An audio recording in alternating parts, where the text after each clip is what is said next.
why don't we just, you guys wrote books on this, but what if we said, we'll try them out for like 10 years, we'll see how it is, and then if there's a problem, we'll pull them off the market. Why don't we just kind of just see how they do for a while, and then if we don't like them, then like 10 years we could stop.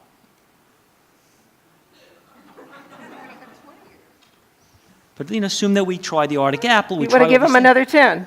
Another 10. What if we give it another 10 years, see how they do, and then we just pull them off the market? Can't we always just take them off the market if it turns out that the studies aren't good? Well, of course, in the United States, that approach is clearly illegal.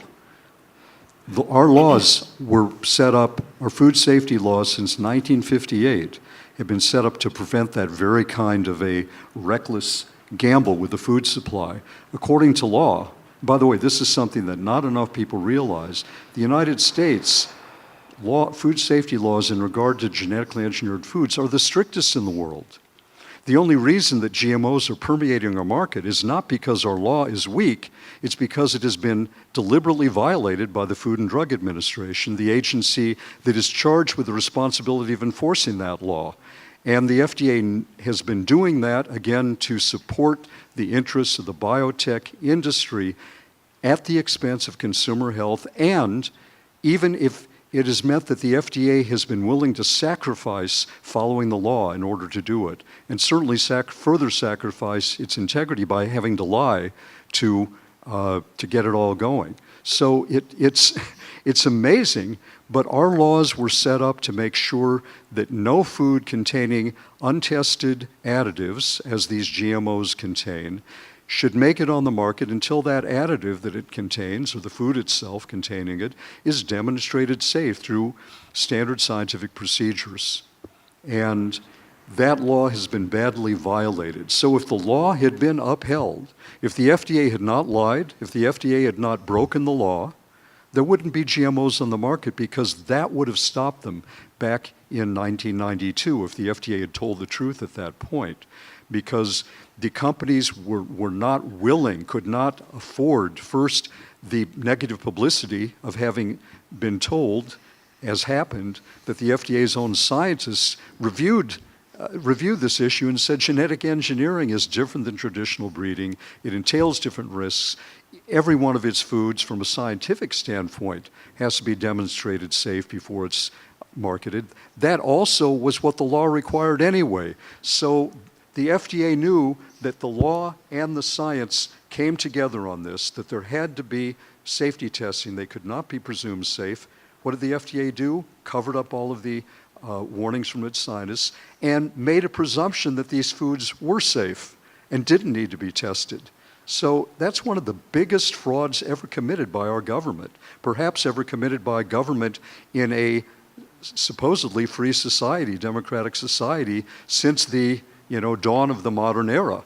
And yet they've been getting away with it. So it's just astounding, but that is important for us to understand. In my book, I talk about how this technology came about, and I think it's very important that people don't understand this is not science. Science is a method of inquiry. This is a technology. It's a commercial technology. It's a private technology. And it was imposed on us. Sometimes I think we genetically engineered the laws along with the genetically engineering the seeds.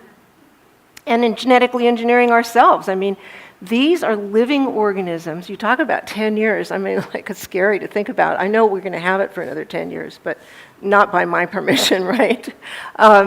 These are living organisms. They've been out in the environment for the last 20 years at least, and they interact in the environment in unknown ways. There was a recent study in China, and this is something that I used to think that the water was not going to be such a difficult problem, because we talked about GMOs in the soil, GMOs in your stomach, GMOs in the food supply, in all the ways, and I always thought, well, water, maybe not. Well, it turns out that the recombinant DNA, when you make a GMO, they used to use a lot of antibiotic-resistant markers as part of the construct in doing that, and we can talk about why, but just for a moment. So our DNA means recombinant DNA. So they were starting to find recombinant DNA antibiotic-resistant markers in the water interacting with the bacteria. okay? So which meant that now the 5 rivers in China had so much antibiotic-resistant genes in it, and these were recombinant, not just antibiotics from industrial agriculture the way we often find it here, that it was proliferating this resistance in the bacteria in the water. I mean, this is a very scary study. Did the press cover it? Have you heard about it? Probably not, okay? But what it symbolizes to me, or signifies to me, is that these are living organisms. They interact with the natural world. They grow, they multiply, they mutate. They take these little constructs that Stephen was talking about in the process.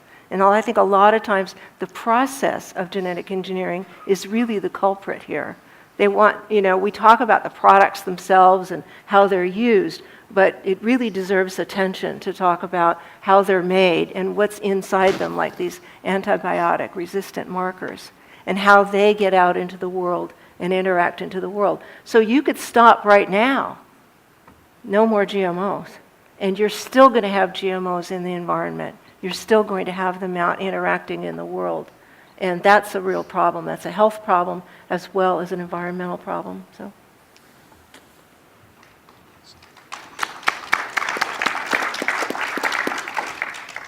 I was in St. Louis at a dance workshop. I'm a Lindy Hop swing dancer. Any other swing dancers here?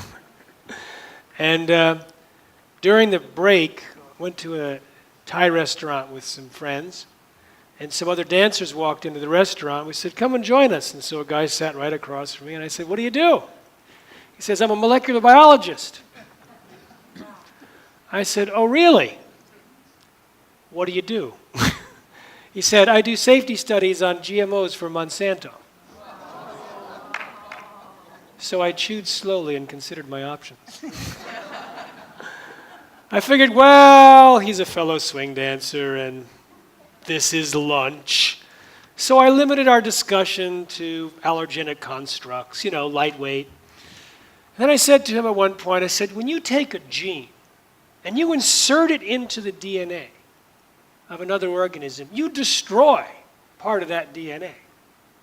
How do you know that you're not inserting it into an area that's really important? And he said, well, we're learning more and more each day about which sections are important. I'm thinking that's a little late. And I said, what if the entire genome is important? It used to be that we thought only 2% of the genome was important, and the rest they called junk genes.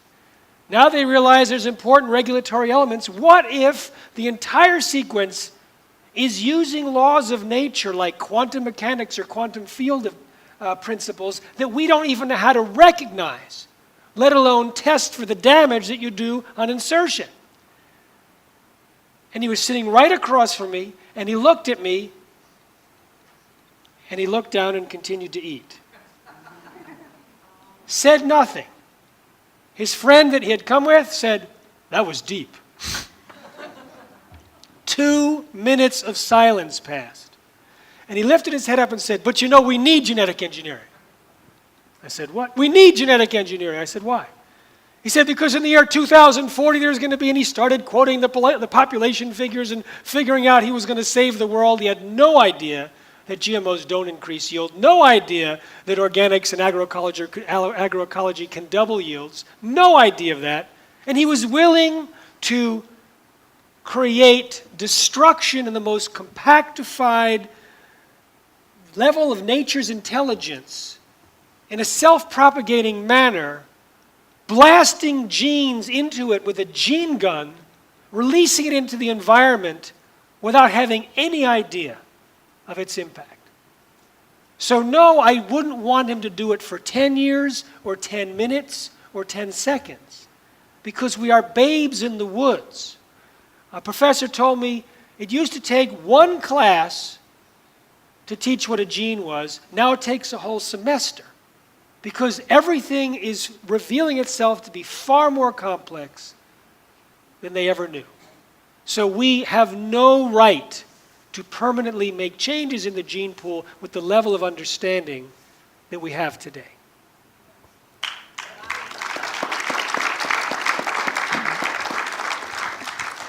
I'd like to just add one quick follow-up to what Claire was describing about this kind of rampant antibiotic resistance that now is polluting rivers in China, and it's the recombinant genes, antibiotic-resistant genes. Again, that should have never happened.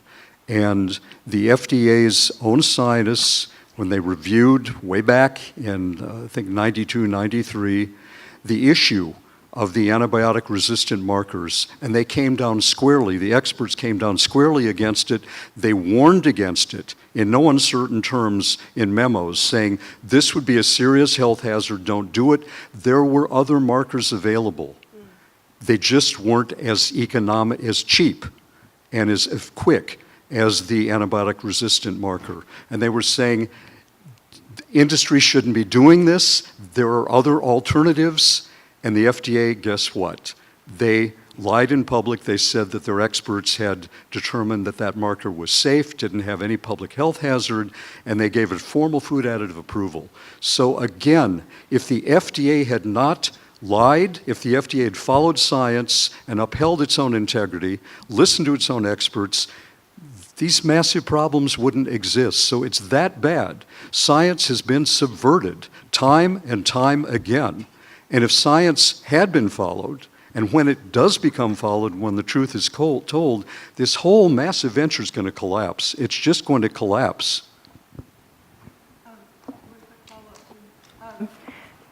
This is following up on what they're both saying, because do you know the reason why they use antibiotic-resistant markers when they make GMOs? Does anybody know that?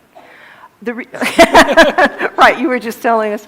The reason is it's a very sloppy system. They just take a gene gun, or they use a bacteria to infect the organism with this gene. They have no idea where on the DNA or in the genome it goes. They don't have a clue.